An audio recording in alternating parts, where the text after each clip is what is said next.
Hi, there's another option for downsizing items that's not donating, that's not selling online, and that's selling it at a local consignment store.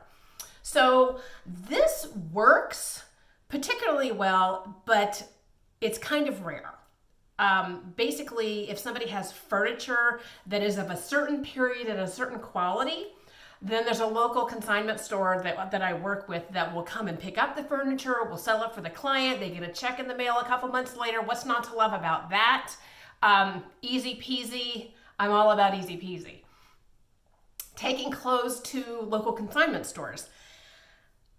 Again, you have to be kind of organized to do this. And it can work, but that's not something that we do. Peaceful Place doesn't do that because the consignment stores have certain hours when you have to bring the clothes. It has to be a minimum of 12 clothes and no more than 25.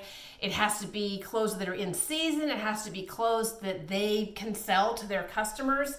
And at the end of the day, they might take some of your items and when you go to consignment stores, things are selling for $10, $20, $30. You're going to get like half of that, and they're not even going to really mail you a check preemptively. You have to go down to the store or call them and tell them to send you a check. So I don't know. It's kind of in the category of yard sales. I'm just not really convinced that it's worth anybody's time to do.